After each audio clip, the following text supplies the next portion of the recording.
Hello दोस्तों, कैसे हैं आप। उम्मीद करता हूँ आप बहुत अच्छे होंगे। तो वैसे फार्मास्यूटिकल इंडस्ट्री में कई तरीके के जॉब अपॉर्चुनिटीज हैं जो आप जॉब एक्चुअल में एज ए फ्रेशर लेवल कर सकते हैं। उसी में से एक जॉब है फार्माकोविजिलेंस।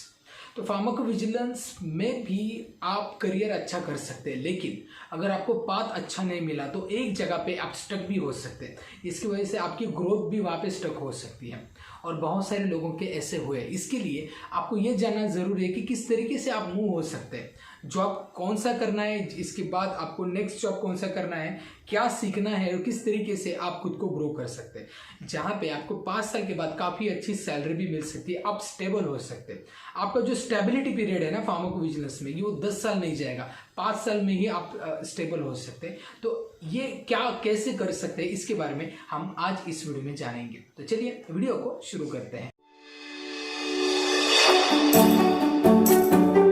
सबसे पहले जानते हैं फार्माकोविजिलेंस क्या होता है।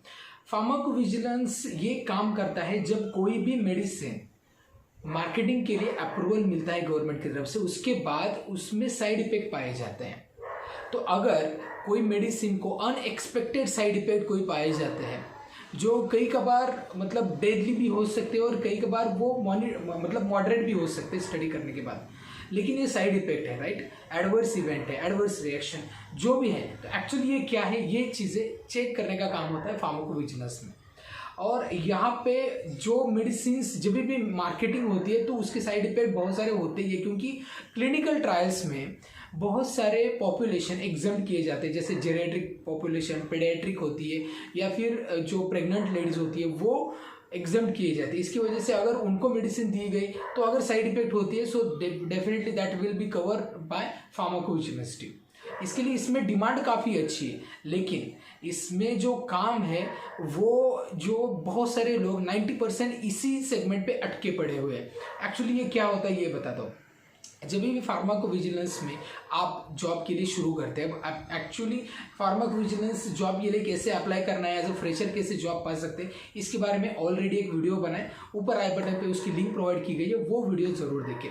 अब देखिए, जब फार्माकोविजिलेंस में आप एंट्री करते हैं तब आपकी पोस्ट होती है as a trainee, manager trainee या फिर प्रोसेसर ट्रेनी। हर एक ऑर्गेनाइजेशन के अकॉर्डिंगली आपकी पोस्ट वेरी होती है, लेकिन आप ट्रेनी ही होते हैं, राइट। तो आपको काम क्या होता है, जनरली केस प्रोसेसिंग का ही काम 90% फ्रेशर करते हैं।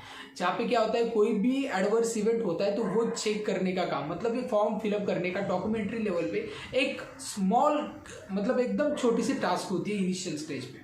और साथ ही यहाँ पे और एक जॉब होता है MICC, medical information call centre, जहाँ पे डायरेक्टली पेशेंट से आप कनेक्ट करते हैं। जनरली ये फार्मा कॉल सेंटर जैसा ही होता है, मतलब यहाँ पे पेशेंट से आप कनेक्टेड होते हैं या फिर हेल्थ केयर प्रोफेशनल भी आपको कॉल करके ये सारी इंफॉर्मेशन देते हैं। तो ये सारा डेटा कलेक्ट करके फिर वो दिया जाता है केस प्रोसेसिंग के लिए, और वहाँ पे जो फ्रेशर होते हैं वो सारा डेटा केस प्रोसेसिंग, मतलब एक फॉर्म में इंडिविजुअल केस सेफ्टी रिपोर्ट होता है ना, जैसे कि आप गूगल में फॉर्म क्रिएट करते हो, वैसे यहाँ पे फॉर्म क्रिएट किया जाता है एक पर्सन का। तो इसको आप नैरेटिव राइटिंग भी बोल सकते हैं। इसके लिए मेटा कोडिंग की इंफॉर्मेशन होनी ज़रूरी है, साथ ही डेटाबेस की नॉलेज होनी ज़रूरी है। अब यहाँ पे डेटाबेस कौन सा यूज़ होता है, आर्गस एंड अरिस्जी, ये यूज़ होता है। अब देखिए, ये फ्रेशर लेवल पे आप ये काम कर सकते हो, और फ्रेशर लेवल पे ये काम लगभग कई कंपनीज कंटिन्यूसली आपको देती है।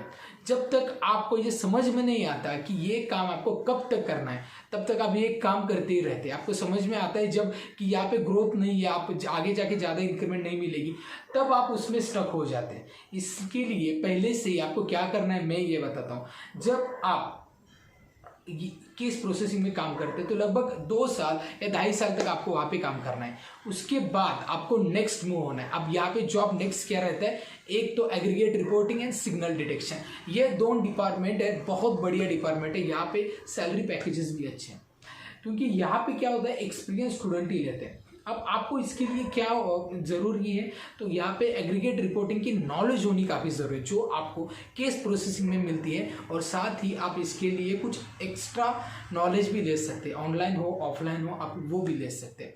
अब मैं आपको ये सजेस्ट करूँगा कि फार्माकोविजिलेंस में जब आप एंट्री करते हैं तो आपको 2.4 to 2.8 लेवल तक का पैकेज मिलता है एज अ फ्रेशर। उसके बाद पैकेज बढ़ने में काफ़ी समय लगता है, और पैकेज इतना बढ़ता भी नहीं है इसीलिए। लेकिन अगर फिर भी आपको अच्छा पैकेज चाहिए तो आपको एग्रीगेट में जाना चाहिए, सिग्नल में जाना चाहिए। तो आपको क्या करना है, डायरेक्टली आपको वैकेंसी निकलेगी और फिर आप अप्लाई करेंगे, ऐसा बहुत कम बार होता है। तो आपके इंटरनल रिक्रूटमेंट होता है, आपके खुद के टीम में ही, आपकी खुद के कंपनी में ही एग्रीगेट के लिए अगर वैकेंसी होती है तो आप इसके लिए अप्लाई करें।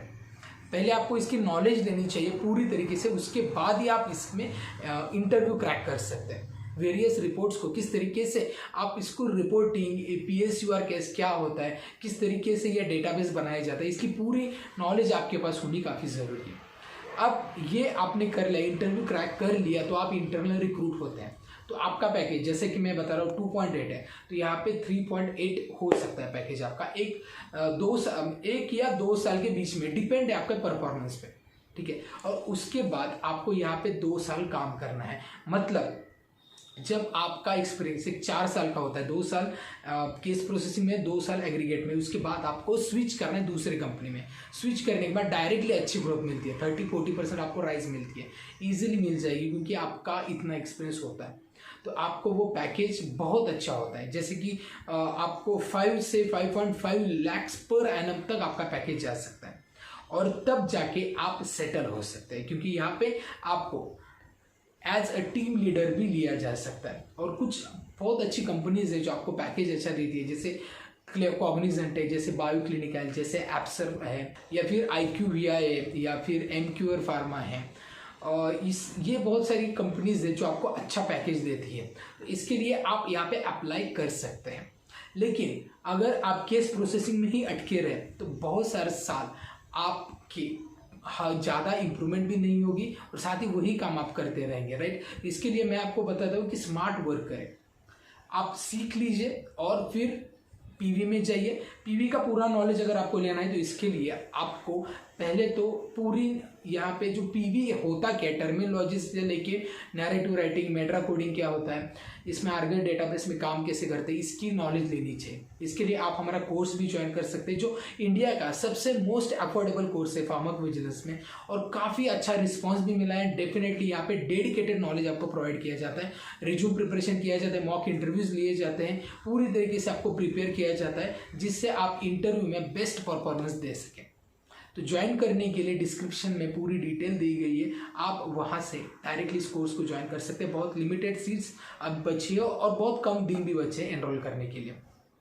अब मैंने जैसे बताया कि फार्माको विजिलेंस में ये नॉलेज लेनी चाहिए, वैसे ही आपको आगे जाके एग्रीगेट के लिए भी अपडेट होना चाहिए, आप सिग्नल के लिए भी अपडेट होना चाहिए, क्योंकि आगे जाके ऑटोमेशन भी अगर आ जाए तो फिर भी अगर आप अपडेट है तो आपका जॉब है ना तो बिल्कुल भी कुछ नहीं होगा। इसके लिए ये बहुत ही इंपॉर्टेंट टिप मैंने आपको बताया, जिसकी वजह से आप फार्माको विजिलेंस में 5 लाख पर एनम तक आप 4 या 5 साल के बाद कमा सकते हो, और इसके बाद आप एक स्टेबल लाइफ आपकी हो जाएगी। उसके बाद आप और भी ज़्यादा ग्रोथ करोगे, लेकिन वहाँ तक थोड़ा बहुत स्ट्रगल है। इसके लिए आप स्मार्ट वर्क करोगे तो इजीली आप मतलब पैकेज भी अच्छा हो जाएगा और आपकी प्रोफाइल भी अच्छी बनती जाएगी, राइट। तो मुझे लगता है कि ये वीडियो बहुत ही मददगार रहेगा आपके करियर को ग्रोथ लेने के लिए, और इसमें जो टिप दी गई है वो डेफिनेटली आप अप्लाई करेंगे आपके खुद के करियर में, जब आप फार्माको विजिलेंस में करियर करते हैं। तो इसी प्रकार के फार्मा रिलेटेड अगर आपकी जॉब अपॉर्चुनिटी, चैलेंजेस और इसके बाद बहुत सारे नए नए स्किल के बारे में अगर आप जानना चाहते हैं तो हमारा चैनल डेफिनेटली सब्सक्राइब करें और इस वीडियो को बहुत सारे लोगों तक शेयर करें। तो इस वीडियो में इतना ही, मिलते हैं नेक्स्ट वीडियो में, तब तक बी हेल्दी बी हैप्पी।